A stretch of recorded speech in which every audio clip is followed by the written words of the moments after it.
अभी मैं गुवाहाटी आसाम में हूँ और यहाँ से हमारी बाइक चोरी हो गई है।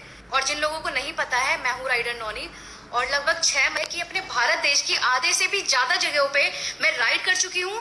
और आसाम गुवाहाटी आने के साथ ही यहाँ से हमारी बाइक ही चोरी हो गई। तो नॉर्थ ईस्ट में एंटर करने के साथ ही कुछ और लोगों ने भी मेरी इस राइड को ज्वाइन किया था और हम लोगों का प्लान था कैंपिंग करने का। लेकिन कल शाम हम गुवाहाटी सिटी पहुंचे तो हमने स्टे के लिए यहाँ पे गेस्ट हाउस लिया, जहाँ लगभग 2:30 बजे हमारी बाइक गायब कर दी गई।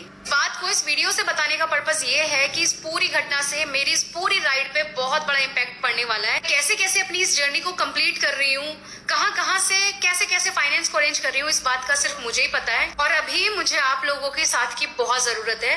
मैं आप लोगों से हाथ जोड़कर रिक्वेस्ट कर रही हूँ कि मेरा जो ये मैसेज है इसे आप Assam police, Guwahati city police और आसाम के सीएम माननीय हिमंत बिश्वा शर्मा जी तक पहुंचाए। और हम लोगों ने इस घटना की कंप्लेंट पुलिस स्टेशन में कर दी है। प्लीज मैं आप लोगों से हाथ जोड़ के रिक्वेस्ट कर रही हूँ, मेरी मदद करें।